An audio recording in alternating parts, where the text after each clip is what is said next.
Today we'll be talking about intervals. So intervals is essentially the space between two notes. So right here, you can look at the first example, which is this one. We have a bass clef, which means this would be an A, and this would be an A, B, C, D, E, F. So it's an A and an F, and that space between is an interval. So similarly, for a treble clef, this applies for all clefs and all notes. So yeah, we have a C here, and we have an F here. So the space between, that is called our interval. So now we need to know what is the space between called. So that's what I'm going to show you today. So the first step would be to find the number of semitones. But the thing is, it's kind of hard to count the semitones if you don't really have a keyboard and you're new to this whole theory thing.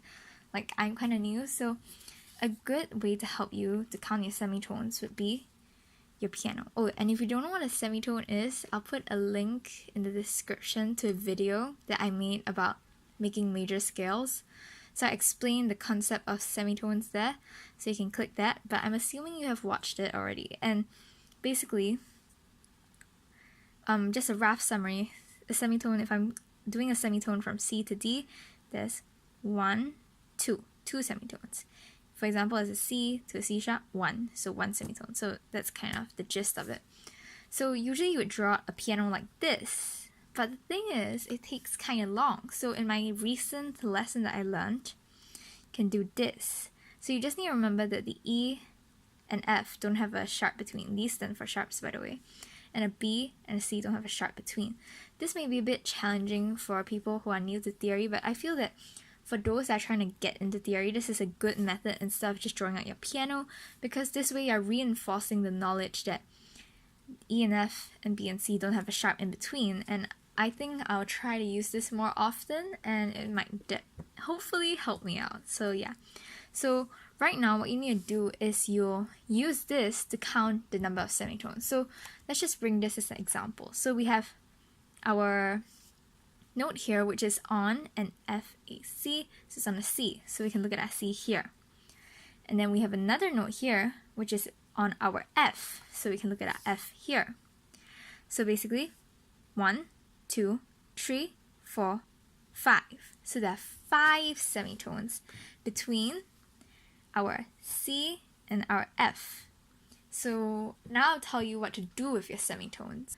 So different combos of semitones give you different names in a sense. So a way to help you, instead of memorizing what number of semitones equals to what name, you can draw this simple diagram and you can easily figure out. So you start by drawing this. It's kind of like those Japanese gates, like where you can walk through to the temple, kind of like that. But essentially it's just 2 lines down and 1 line across. And then at the side here, you write down 2nd, 3rd, all the way to 7th. So 2nd to 7th, just like that.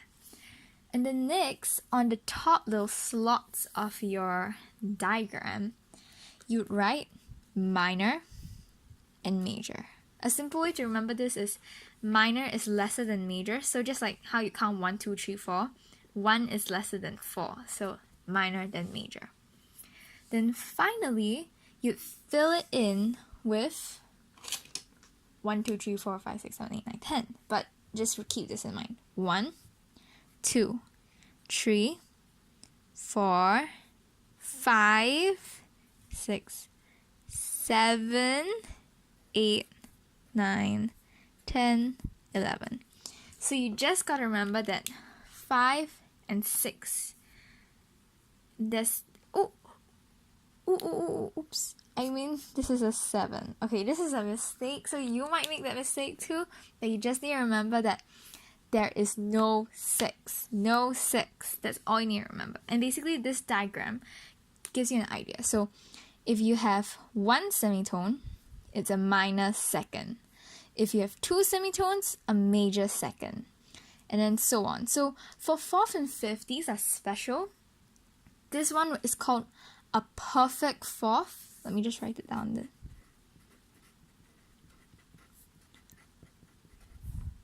And then for the 5th one, is called a perfect fifth. So unlike the rest which follow the minor and major, these two are the special guys. So you gotta remember that these are the special guys, and also you have to remember that there's no 6. So yeah.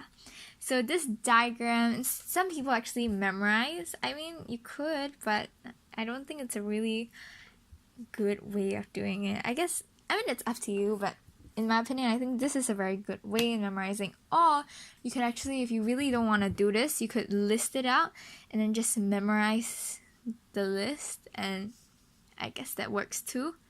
But personally, I would recommend using this method. Credits to Joanne for teaching me this method, but yeah, this method really is a lifesaver. So now we'll be going back to the previous examples. Let's start with this one. Remember, this is an F.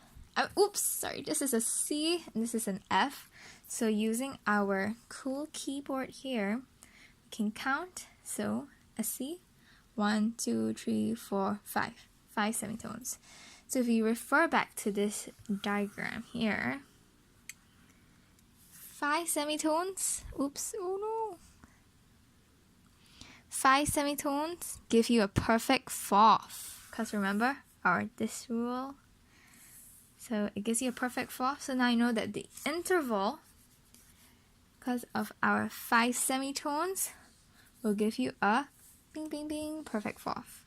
And then we can look at this one, which is an A and an A, B, C, D, E, F. A and F. Let's go back to the diagram. 1, 2, 3, 4, 5, 6, 7, 8, 9. So that gives us 9 semitones. If we look back at the diagram, 9 semitones right here gives us a major 6. And then boom, that is your interval. So using these little tips and tricks, you can find your intervals, and it's as easy as that.